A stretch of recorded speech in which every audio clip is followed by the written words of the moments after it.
네, 안녕하세요. 제이드입니다.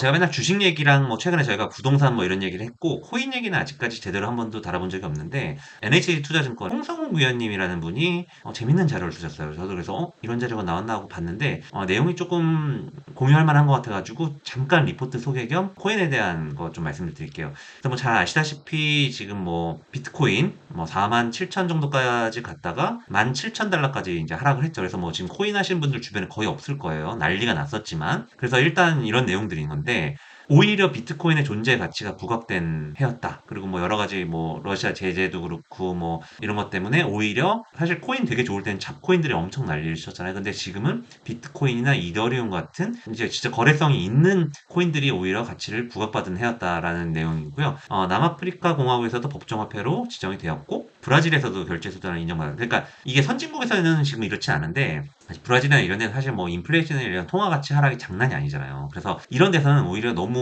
자기 통화가 완전히 쓰레기니까 비트코인 같은 걸로 이걸 대체를 한다.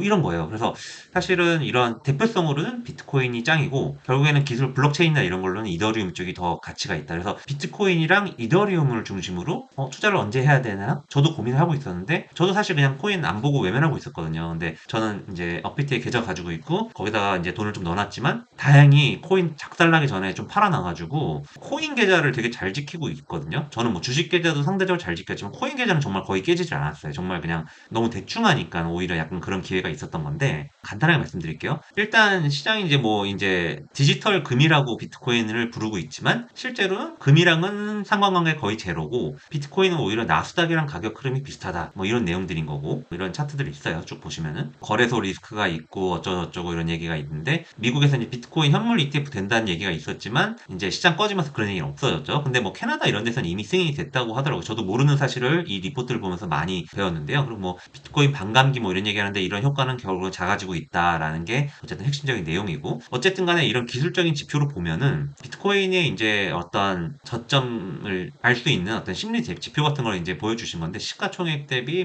실현 총액 이제 이런 것들인데 결국에는 강세장이 막 들어왔던 똥파리들은 다 나간 걸로 보여진다라는 게 이분이 쓰신 핵심적인 내용인 거고요. 그래서 사실 그런 허수들, 이제 버블이 다 빠졌다라고 강세장에 진입했던 단기 투자자라는 말이 사실은 바꿔 말하면 버블인 거잖아요. 그래서 버블 같은 물량은 다 나갔다. 이런 정도 내용을 보시면 될 것 같고 심리 지표도 단계적으로 굉장히 엄청 부정적이기 때문에 저점 부분, 그러니까 사실 그렇잖아요. 부동산도 생각해 보시면 2013년, 14년에 막 하우스푸어니 뭐니 난리 나고 이제 반대죠. 또 위로 이제 2020년, 21년에 보면은 벼락거지니 뭐니 헛소리들 나오면 완전 반대인데 지금 딱 이제 그런 거거든요. 그래서 코인도 변동성은 굉장히 커서 이게 바닥이 아니고 좀 더 내려갈 수는 있겠지만 전체적으로 심리적으로는 조금 바닥이 왔다라는 내용을 보여주시는 거고 대표적인 거래소인 코인베이스 부도 가능성도 얘기가 나오고 있지만 실제로 보면은 코인베이스 채권금리나 이런 걸 보면은 아주 그렇지는 않다. 그래서 너무 걱정을 과도하게 하는 구간이다라고 저는 인지를 하고 있고요. 이건 저 내용 지나가시면은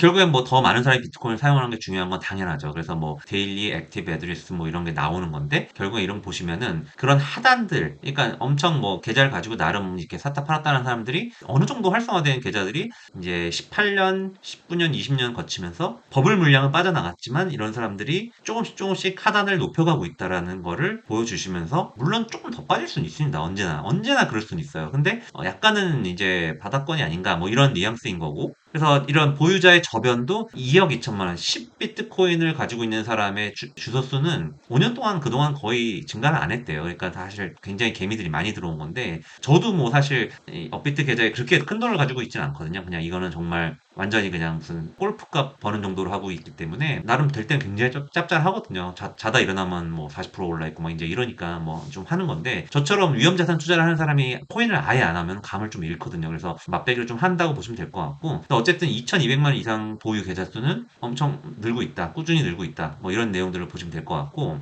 그래서 이런 시기를 저희가 이제 제로금리 시대, 코로나 빨 제로금리 시대를 맞이해서 엄청난 버블이 있었지만 이런 지지선들 제가 가끔 많이 보여드리잖아요. 저항선이죠, 저항선. 이 경우엔 저항선인데 조금 더 이 정도까지는 빠질 수 있겠지만 근접은 해간다라는 뉘앙스로 보시면 될 것 같아요. 그래서 코인을 꼭 사시라고 추천을 드리는 건 아니고 한번 이런 심리나 이런 것들을 한번 보시자는 거고 근데 저도 비트 이렇게 보면은 이제 이게 비트코인이죠. 비트코인이고 비트코인인데 한 달로 보면은 정말 많이 빠졌죠. 정말 이게 제가 차트 설정을 제대로 안 해가지고 보기 그렇지만, 네, 굉장히 의미 있는, 아까 말씀드렸던 이런 점선들 보이시죠? 이런 전에는 저항선이었던 부분이 이제 지지선을 작용하는 정도까지 빠졌기 때문에 이게 2018년 고점 뭐 이런 건데, 물론 이제 조금 더 내려갈 수 있어요. 제가 봤을 때는 코인당 1,900만 원 정도까지는 빠질 수 있어 보입니다. 그냥 기술적으로 딱 봤을 때는. 저는 좀 더 차트 전문가이기 때문에 제가 봤을 때 좀 더 빠질 수는 있어 보이는데, 일단 바닥권에 근접을 해 있다 정도 말씀을 드리고 싶고요. 이건 이더리움인데, 이더리움도 솔직히 조금 더 눌려서 130만 원 이 정도까지 빠질 수 있어 보여요. 근데 어쨌든 간에 이게 보면은 지금 유의미한 지지선의 50월선, 이것도 한 5년 평균 하단으로 붙어 있고 지지 저항으로 봐도 괜찮아 보여서 저는 그냥 오늘 이더리움을 샀어요. 제 계좌에 있는 걸 그냥 최대 수량 가능한 걸로 그냥 찍어가지고 그냥 매수를 해버리고, 제 같이 아는 친한 동생이랑 같이 사자고 하면서 그냥 사놓고, 이거 올해는 모르겠고 2025년 정도, 왜냐면 그때까지 봤을 때 미국 금리가 이렇게 서서히 우하향할 거라고 저는 보거든요. 특별히 인플레이션이 다시 튀어오르지 않으면, 그러면 역의 상관관계로 이런 대표 코인주들도 올라올 거다라고 저는 봅니다. 근데 이 여기서 핵심은 2025년 6년 정도까지 보고하는 거기 때문에 이걸 매일 들여다보면 안 되겠죠. 저는 원래 코인 가격 원래 체크도 안 해요. 그래서 그냥 이것도 그냥 잊어버리자, 그런 컨셉 좋아하시면은 사실 뭐 나스닥 사시는 거랑 비슷해요. 효과는 코인이 갑자기 뭐 다 망해서 없어지고, 뭐 거래소가 다 망해 없어지고, 뭐 이런 리스크까지 생각하시면 그냥 주식하시면 되는데, 올라갈 때 탄력은 이제 코인이나 이런 게 굉장히 또 살벌하게 올라가기 때문에 일부 배치를 하는 거죠. 제 입장에서는 주식, 선물, 비상장 주식 이런 게 완전 메인이고 그쪽에 엄청나게 큰 금액들이 들어가 있기 때문에 이런 거 좀 하는 거는 뭐 그냥 재미 같은데, 지금 이런 시기까지 빠질 때까지 잘 기다렸으면 한번 해볼 만하다, 뭐 이런 느낌으로 말씀을 드리고 싶어서